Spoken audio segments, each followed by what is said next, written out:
cancer. The doctors uncover medical misdeeds. More than 10,000 lawsuits have been filed against Johnson & Johnson. We realize that there's another source of asbestos. Then, if you look at what's happening on the Earth right now, things are getting more and more intense. could trying to quiet the mind make you more anxious? That's today.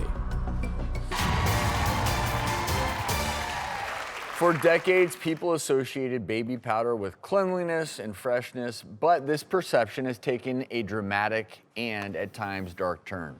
The headlines are alarming. Johnson & Johnson recalls 33,000 bottles of baby powder for asbestos contamination. The FDA made the recent findings after testing a batch of products. These revelations are fueling a firestorm that has raged for some time. So far, more than 10,000 lawsuits have been filed against Johnson & Johnson, all attempting to link talc powder to cancer. Now, a new study provides some of the strongest proof that exposure to asbestos-tainted talc powder may cause mesothelioma. The rare and deadly cancer affects tissues lining internal organs.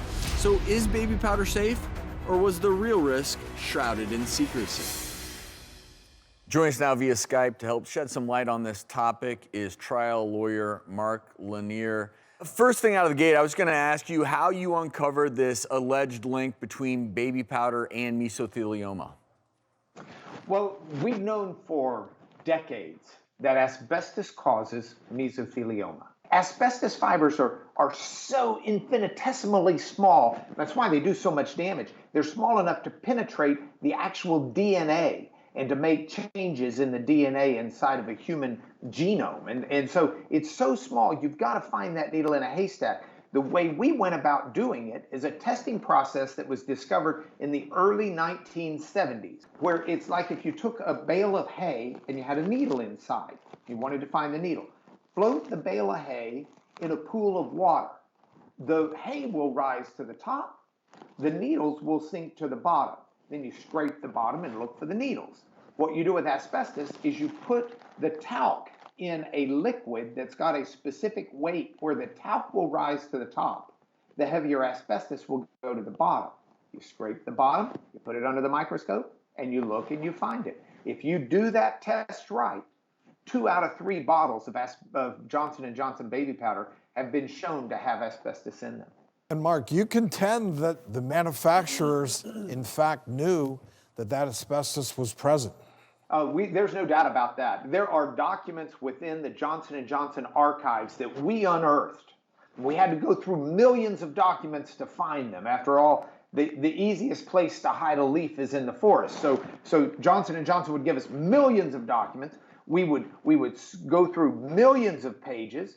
We found documents that not only showed that they knew they had asbestos in their product, but they knew the right test would show that asbestos, and the company made a deliberate decision not only to do the test wrongly, but to teach others and encourage the government to do it wrongly as well.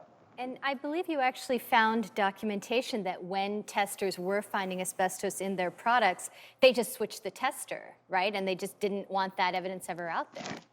It's crazy the lengths they went to.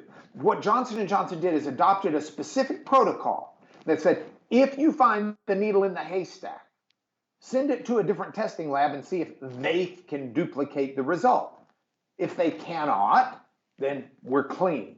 If they can, then send it to a third testing facility, one which is known to be industry friendly, and let them look for it. And certainly by the third time you're looking for the needle in the haystack, you don't find it. And just so that we're clear, I read something you said that actually was very compelling to me, that really the way talc is mined, it's going to be contaminated with asbestos. It's almost like the marbling in steak. You can't really remove it from the product itself. You are exactly right. You can go to the store and you can buy a fatty steak or you can buy a lean steak, but that steak's going to have some fat in it. Talc mines are marbled with asbestos. And the way they mine this talc is they go in there and basically bomb the mine. I mean, it's not like, oh, we'll dig around the asbestos. They bomb the mine. And when they bomb the mine, they go about trying to package the talc. You cannot avoid the asbestos. Can you talk a little bit about graded exposures and the amount of exposure, the extent of the potential disease, and of course, everyone's probably worried now, thinking about all of the times they use talc powder, whether it be for themselves, for their baby. Can you address that? Doctors don't know specifically when and how the asbestos causes the disease. They know there's a latency period of generally 30 to 40 years between the time you're exposed to the time you get the disease. The encouraging news is only 4,000, 5,000 cases each year of mesothelioma are diagnosed in America. And while you've got hundreds of millions of people who've been exposed, it is a rare cancer. It's also why it's a fatal cancer, because they haven't figured out how to treat it. You don't live long enough to figure out how to treat it. And I understand in court you tried to address Johnson & Johnson maybe putting a label warning on their products, correct? Yeah, I had one of the doctors inside of the company, and I had her on the stand, and I was cross-examining her. I said, why don't you just put a warning on there? You know, the protein bar I ate for lunch said, warning, it was made in a facility that processes nuts, or might have dairy. They don't plan on it having it, but it might. If they'll do that for the protein bar, why on earth won't they put a label that says this might contain asbestos? And her response is, well, we wouldn't do that. People wouldn't buy it. I said, of course they wouldn't. I said, come on, give me a break. And I drew this picture for her. And I said, you've got to go through one of these doors. The question becomes, will you go through the door that's 100% safe, or the door that has a 50% chance of causing cancer? Well, nobody's going to go through the cancer door. Why would they? And just to clarify, Mark, really what you're getting at here, in your opinion, based on your research, we're really talking about talc powder in general, because you're talking about the mines where these products are, where they originate from, so that theoretically asbestos, if there's a talc product out there, in your opinion, there's a chance there could be asbestos in there. Yeah, you'll find talc powder in medicated foot powders. You'll find it in a number of different areas, and I think all of them are to be avoided. I've got 4 daughters. They buy makeup from sites that are talc-free. You don't want to use talc and expose yourself or your children or your loved ones to it. There's no reason to. There are lots of good alternatives. When we come back, I want to talk about how toxic asbestos could be in cosmetic talc. What is the potential dose response? Coming up. We can't go back in time and undo what's been done, but we can make sure going forward that we're using safe products. Then There's different types of meditations. You don't have to do a sit-down, quiet your mind meditation. I take my students to like rock concerts or to like noisy places and teach them how to meditate. that's coming up. We've been talking about how the FDA found asbestos in talc baby powder with trial lawyer Mark Lanier. Joining us now via Skype is occupational medicine specialist Dr. Jacqueline Moline. So, Dr. Moline, you worked on making these discoveries surrounding talc baby powder and asbestos. We've been sort of asking the question, how dangerous could a small amount of asbestos be for people who've used these products? Well, we don't know the exact amount that people can be exposed to that can cause mesothelioma, but we do know it can occur at very low levels. And what we know is that people who have used the talc repeatedly for years and years are at increased risk of developing mesothelioma. And I understand, Dr. Moline, your expertise actually was originally derived from the World Trade Center, and you did a great deal of research on the effect of asbestos, mesothelioma in first responders, correct? Well, we've looked at the World Trade Center for the past 18 years. In the first responders, we're worried that it's going to be occurring in the next 20 to 30 years because we know that it takes about 30 to 40 years after someone's been exposed for mesothelioma to occur in first responders. And currently, I'm directing the Northwell World Trade Center program, and we're following folks, and we're very concerned that over time they might develop mesothelioma because we know they had exposure there. And just to be clear for our viewers, though, the form of asbestos that's being found in talc is actually the chrysolite asbestos, right? So it's actually very different than the type of asbestos found in construction materials? Well, actually, there are 6 different types of asbestos that are regulated, and the chrysotile that was found in the Johnson & Johnson powder is actually the same type of asbestos that's found in some construction materials. But there are also different types of asbestos that are found in talc powder, like anthalphalite asbestos, which is a mouthful, but it's not found in construction materials. And that's when we're seeing that in people's tissues, in the folks that use talcum powder, then we say, where did that come from? That did not come from regular construction materials, that came from the talc. I think our viewers want to know, how do we reduce our risk? What I recommend is make sure you're using a talc-free product. We can't go back in time and undo what's been done, but we can make sure going forward that we're using safe products. Products that are cornstarch-based, that are talc-free, that are on the market and easily available. And as Mark said, check the label and make sure that you're using something that's safe going forward. Well, and you make a great point, because this is baby powder here, and it says pure cornstarch, and so that's an easy switch to make. Just to back up a little bit, because I realize as we're going through this conversation, we're talking about talc, we're talking about asbestos, and probably a lot of people, what even is asbestos, right? So you're an occupational medicine specialist. When we say asbestos and you say there are 6 different types, can you just break that down? When I say, what is asbestos? Asbestos is a naturally occurring mineral. It's mined from the earth, and it has been used in about 3,000 different applications. What we also know is it's contaminated a lot of products, and that is because it's used in talc, and there may be talc in various products, and industrial talc was used in clay, for example. But we know that the asbestos also contaminated the talc that was used in cosmetic talcum powders. And I think what I've learned is when you say used, really what you mean, it's found in it because it's in the earth. I'm curious, mesothelioma is rare. Thank the Lord that it is rare and not more common. But again, you deal with so many cases like this. How will it often present? And if it presents, is it universally fatal? So the way most people present is they're short of breath, and they may notice that over time that they used to be able to bike up a hill and they can't make it up that hill anymore. And so they have the gradual onset of shortness of breath. Occasionally people will be fine, and then all of a sudden over 1 or 2 day period, they feel they can't breathe, and it's because their lung is filled up with fluid. Another common symptom is just overwhelming fatigue. People may be losing weight. They may have a cough. They may have pain when they take a deep breath.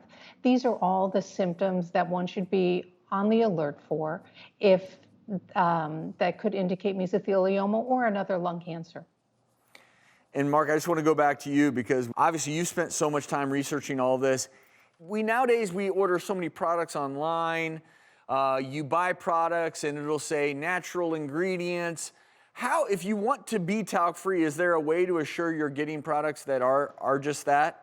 Well, I think what you have to do is exactly what Dr. Moline said. You've got to look at the label. You looked at the label of that baby powder, and it's cornstarch instead of talc. Cornstarch is 100% safe. I mean, it's a natural product. There's no problem I know of with cornstarch.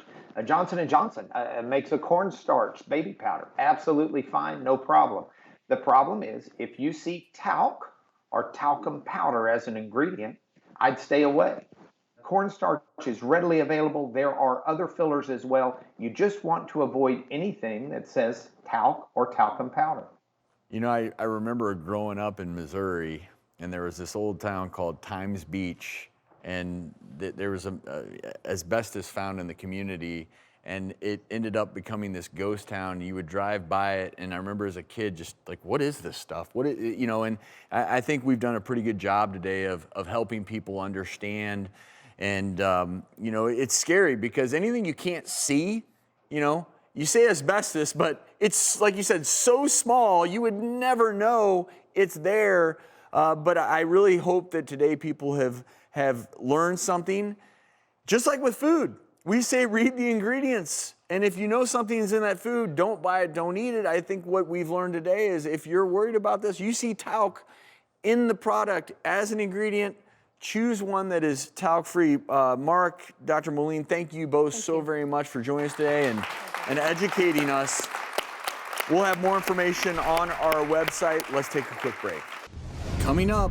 There's different types of meditations. You don't have to do a sit down, quiet your mind meditation. I take my students to like rock concerts or to like noisy places and teach them how to meditate.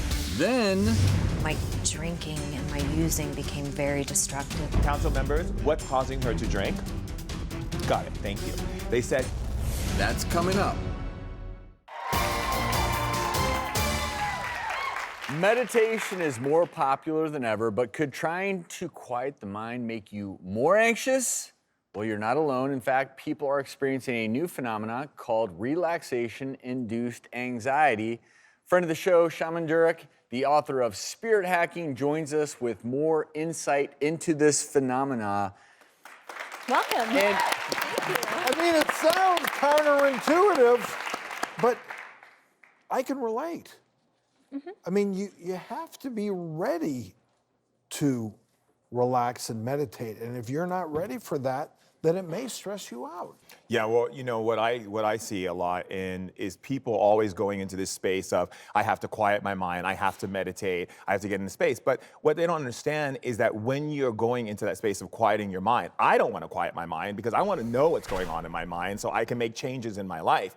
And a lot of times when people are quieting their mind, they don't realize that they're actually blocking out all of these other things that want to come through so they can learn more about themselves. That does cause anxiety. So there's different types of meditations. You don't have to do a sit down, quiet your mind meditation. You can, you know, there's Zen meditations where you just walk around your neighborhood in silence. There's meditations where you do mantras or you can do prayers. There's meditations where you actually move your body, where you do like Tai Chi, Qigong. So these different types of meditations are allowing you, because not everyone's body is the same, and it allows you to be able to get into a space where you feel comfortable when you're doing it and you also get better results. we were a few years ago doing a show for the doctors in St. George, Utah. I believe it was the Red Rocks Resort.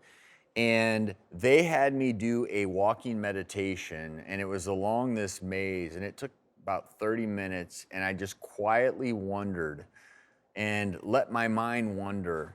And it was a form of active meditation unlike anything I'd ever done before. And when I got to the end and I walked all the way back around, I was just so refreshed. And I didn't know that that was considered meditation, but it is. Absolutely, it is very much meditation, because anytime you're in a state where you're just letting your mind go, you're actually releasing stress, you're releasing toxins, you're releasing things that you're holding on to that creates those high levels in cortisol and those parts of your being that make you feel so stressed out inside of your body. You know, a lot of times what I do is I take my students to like rock concerts or to like noisy places and teach them how to meditate there, because we've become a society where we're so focused on always wanting to be in that quiet stream, that quiet brook with the birds chirping, and you know, and honestly, that's not building spiritual immunity. And what it does is when you go to these loud places and you learn how to breathe through it, the fire engine, the kids screaming, and all of that doesn't affect you anymore. So let's back up to that kid screaming part. so if you are surrounded by a noisy, crazy environment, how do you take that moment and learn to immunize yourself, as you're saying? So one of the things you can do is start breathing into it, right? And getting comfortable with it. Like a lot of times when I go to friends' house and their kids start screaming, they're like, I can't take it, I can't take it. I'm like, learn to absorb it. Get into a space, because it builds your spiritual immunity, which makes you strong. Another technique that you can use, which I say is always bringing yourself back into your center. So there is a technique that you can do. And really it's important. What you do is you literally, I'm just gonna demonstrate it. And I just want you also to, you just cover your navel, right, with your hand, and you say, create a force field around me. And then you say, force field, bring my energy back to balance and harmony. And so go ahead, try that. Create a force field around me. Create a force field around me. Force field, bring my balance back to energy and harmony. Yeah, and just feel what your body feels like when you do that. Are you supposed to do this when your kids are there and everyone's around you? Or is this Yeah, something I mean, you I say do this. Look, inside I do this yourself or with in your like, mind? with people walking on the red carpet, people who are in situations on Wall Street, people who are in situations where there's just so much chaos. I call it being in the eye of the storm. Because if you can't live on Earth and you're affected by things all the time, then you're constantly creating more stress in your body. And as you know, stress deteriorates your health. So the more you learn how to get back to your center and be able to handle people in your face, things happening, being on the floor at Wall Street, and all of these intensities that are happening, you really build a strong immune system in your spiritual body, which is a lot of times people don't realize that's a huge importance when you really want to be able to, be centered in yourself when you're dealing with those situations such as kids screaming. So there should be some physical cue for grounding yourself, and then you can choose either what you said or some own personal mantra, whatever kind of brings you back into your own focus and calm. Is that kind of a summary? Yeah, so the thing is that what we want to do in life is we want to learn how to be able to be in situations, because I mean, if you look at what's happening on the earth right now, things are getting more and more intense. So if you're a person who's just constantly reacting, that means you don't have a strong grounding, you don't have a strong immunity. And so creating that space allows you to get into that center with yourself, and having that autonomy, having that center allows you to be the eye of the storm. So you see the hurricane, you see the storm going around, but you're not affected and you're not letting it affect you. Another thing that you can do, and actually I want everyone in the audience to experience it, right? So another thing is breaking up the negativity that's around you, which is very important as well. So I want you to think of a negative thought. Okay, does everyone have the negative thought in their head? Sure. And what I want you to do is you're just gonna clap your hands counterclockwise, okay? So you're gonna clap your hands counterclockwise, right? And what you're doing is you're breaking up the electromagnetic energy around your body. Good, and just stop and just notice how you feel. Because when you break up electromagnetic energy around your body, you are made of energy. And because your body's made of energy, you are taking in all types of energy. So when you break up these disturbances, it's not affecting you anymore. And so it's great for someone who's in an office or who's dealing with someone yelling at them or someone that's dealing with stress. You break up these energy disturbances and you feel better in yourself. And feeling better means you're better with your family, you're better with your friends, you're better in life. And we do have to go to break. We're out of time, but I like it. You're going to stick around? Yes. All right, more with Shaman We're on a Durek roll. after the break. Coming up. My drinking and my using became very destructive. Council members, what's causing her to drink? Got it, thank you. They said, Then, What we do with the cherry lips is we really focus on the medial aspects of the lip. We just want to plump up the body of the lip. Let's take a look at Alexa before, and let's take a look at Alexa now after her cherry lips. that's coming up. Losing a loved one can be devastating, and healing can be extremely difficult. Our guest Meg was looking for a better way to cope with the loss of her father, so we set her up with Shaman Durek for some guidance. you come in here. I'm a recovering alcoholic, but I've had a lot of trouble with relapsing. I've exhausted all my resources, and I'm ready to try something new for a fresh start and for more hope. First thing we want to look at, what's causing the drinking? My dad was a very bad alcoholic as well, and we had kind of a rocky relationship. 6.5 years ago, he took his own life. My drinking and my using became very destructive after he died. I basically felt like, as far as alcohol, like I needed it to breathe. I just want to say thank you for still being here, okay? And we're gonna get through this, okay? So, council members, what's causing her to drink? Got it, thank you. They said you're angry. You're angry because your father leaves. So, the anger comes from hurt, and then guilt and shame because you haven't given yourself permission to be angry. This is what keeps the drinking going, right? Because the drinking is there to stuff what you feel inside. You're not an alcoholic, my dear. You have rage inside. You have anger inside. So I want you to put your finger in the center of your palm. Open the door to your consciousness. Now, say, any family members Any family members that want to come through, that want to come through, show me your face now. show me your face now. Who do you see? My dad. Say hi. Hi, Daddy. He doesn't look like he's in pain anymore. No. Ask him what it's like in heaven. Daddy, what's it like in heaven? He said it's like Iowa. His favorite movie was Field of Dreams. Ooh, I love that. It's one of my favorite movies too. Yeah. So is it really this easy to speak to you? Is it really this easy to speak to you? He's laughing. Yeah, they always laugh. Tell them to send you energy in your body so you can feel it. Dad, please send me energy in my body so I can feel it.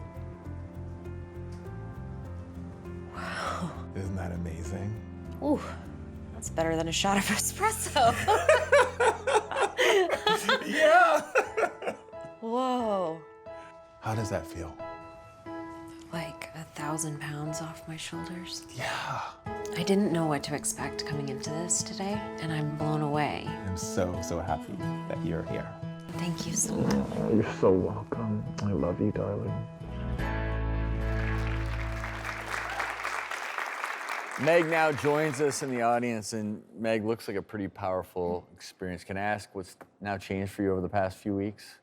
I'm very stress-free. I got a new job. I'm doing really, really well, and I know I owe a lot to that session.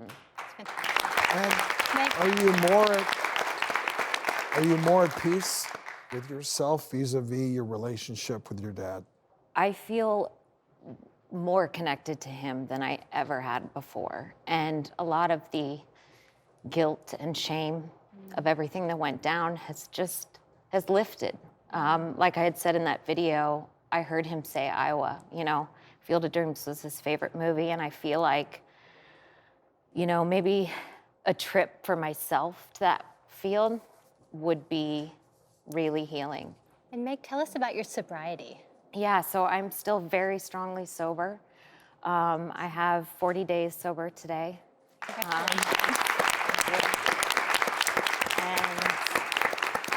And, I don't have a desire to drink anymore. I feel like, for a while there, I was either living in the past, which put me in a state of depression, or worried about the future, which put me in a state of anxiety.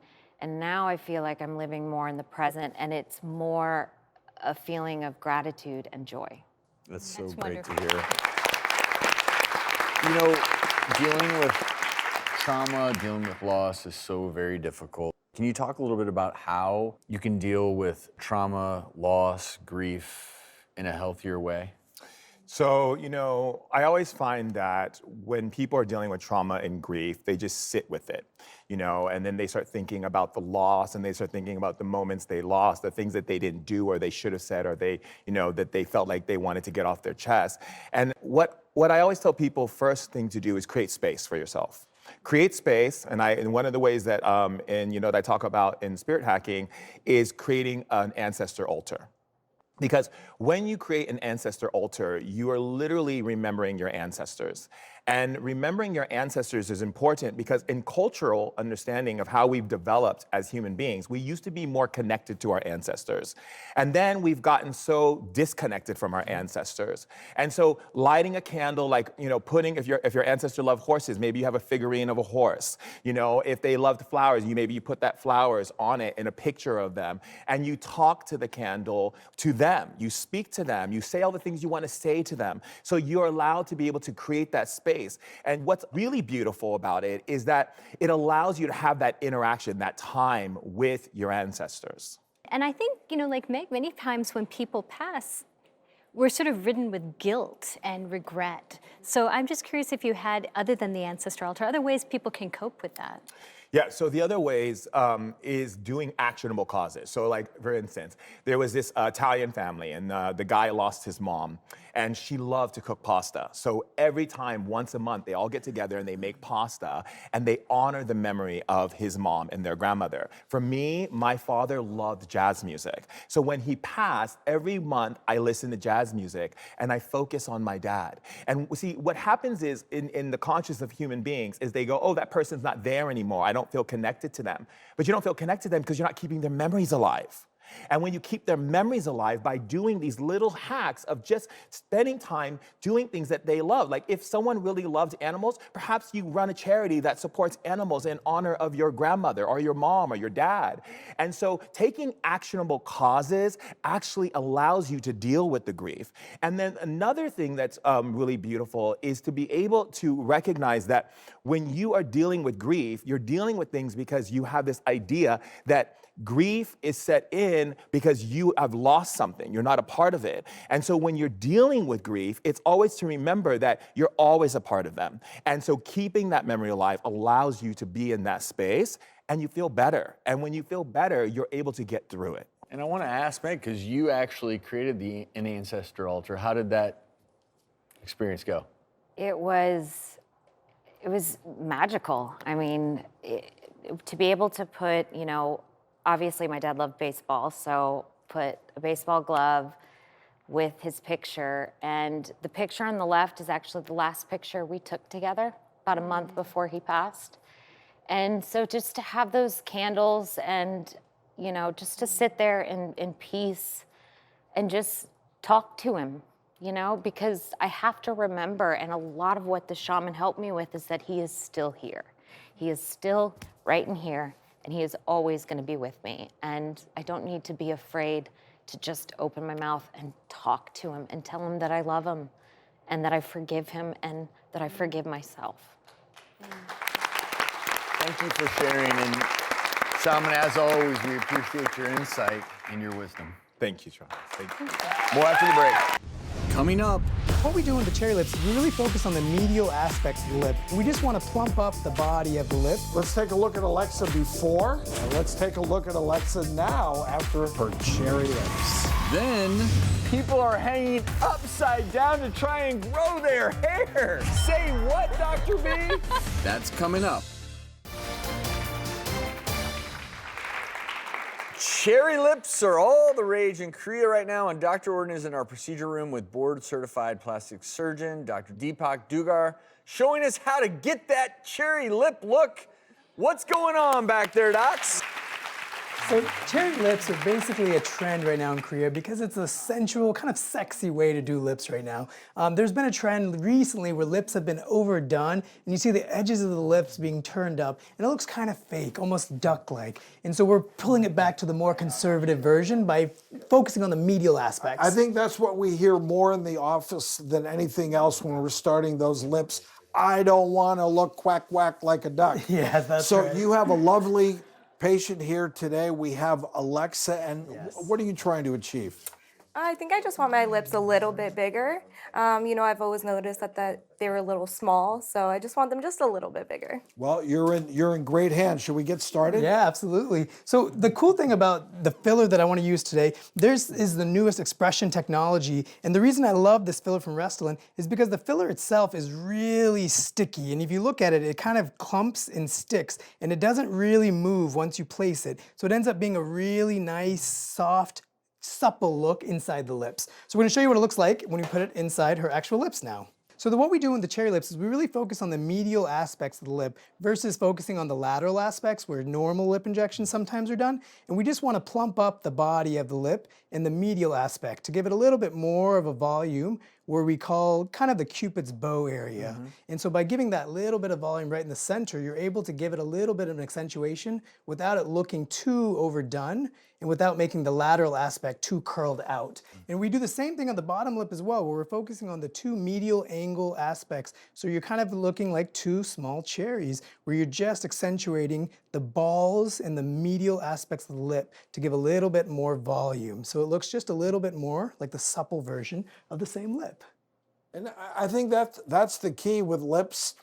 Less is more, and start off slowly. You can always come back and get more. How do you get that ducky look where when you try to put too much in at one time and focus more on the outer parts and the central part? I like it, Doc. Thank you. So we're just doing this last central compartment on this left side of her lower lip.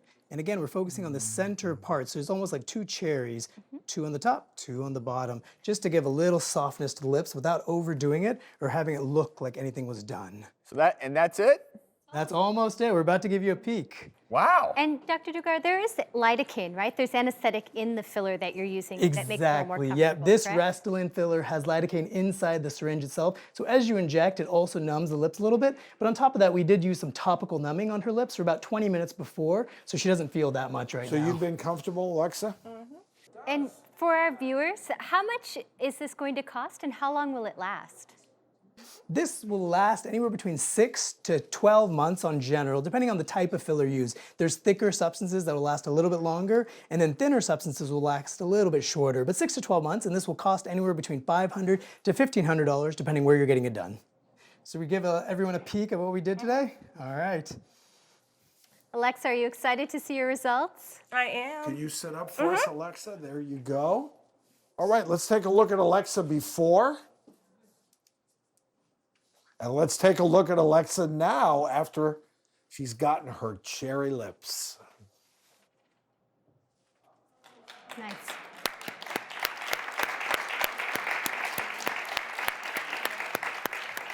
You guys have a mirror back there so she can see it? Yeah, let's hand her one. I like this because it's not overdone. I think it's so easy with filler to try to fill the sides there, which isn't physiologic. That's not how your lip is supposed to go. It's supposed to taper like this. So I think this is a nice subtle enhancement. It looks so good.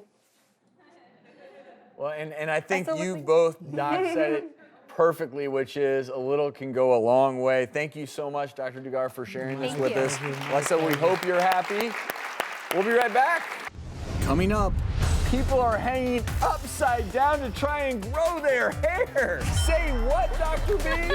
Plus, the only show on TV where everyone at home has a chance to enter to win the Word of the Day giveaway. Find out what it is. That's next. This next beauty trend might make your head spin. People are hanging upside down to try and grow their hair. Say what, Dr. B? What is this trend all about? So this is called the inversion method, and people are hanging upside down, doing headstands, doing handstands. And the idea is if you do this for an extended period of time, theoretically, it's supposed to help your hair grow. So it's So I have an inversion table at home that I am known to use regularly. Is my hair growing? Well, you Is have it a working? good You haven't head of lost hair. any You have hair, a great so- head of hair. So? But I will say, sadly, when it comes to hair growth, this actually does not have a lot of data to support its use. In fact, if you are hanging upside down, it can alter your blood pressure. It can cause irregular heartbeat. Give you a It headache. can give you a pretty bad headache. So there may not be a lot of science behind it. I mean, if you like doing inversions and it's not and a I would problem. guess that the theory is that you're increasing blood supply. Exactly. Under a little pressure, those hair follicles are getting nourished. So what can we do, Doc? So there's a recent survey that was focusing on something called mechanotherapy. And so what that means is they had an online tutorial for people who on their own thought that their hair was thinning. They taught them how to do a vigorous scalp massage. And then they had these people do this. And on average, after about 7 months, 70% of the people who responded to this survey and were doing these scalp massages for 11 to 20 minutes felt that their hair wasn't shedding as much and they were actually getting more hair growth. And so it was a really fascinating thing because you could probably do that if you felt like it was an issue for you and your hair was thinning. And with the same token, the thought is it does increase that blood supply to the scalp. And then Dr. Stork had a great suggestion, which I completely agree with, which is if you go ahead and you add in something like 2% minoxidil, which actually has data behind it to help regrow hair and hang on to your hair, then you get the benefit of the massage, you get the benefit of the minoxidil, and you may actually see some really nice results. Dr. B, thank you. You know her as Dr. Batra. I know her as the truth. What's that? That's our word of the day, truth. So go to thedoctorstv.com and enter the word of the day, truth, for your chance to win a Haru Haru luxury skincare set worth $150. And guess what? Everybody's going home with a set. Nobody likes dry, cracking skin, so what do you do about it? Try some sunflower seed oil. Studies show that sunflower seed oil does a really good job at moisturizing dry skin. The best part, non-irritating and won't clog your pores. Thank you very much. Sunflower seed oil contains several beneficial compounds for the skin, including everything from oleic acid, vitamin E, sesamol, and linoleic acid. What's cool is linoleic acid can help maintain that natural barrier the skin has, supporting its ability to retain moisture, always a good thing. Also, some anti-inflammatory properties from this seed. It is a beautiful flower, isn't it? It I is. love sunflowers. Thank you so much for tuning in. If you missed anything, as always, head over to thedoctorstv.com. Thanks so much.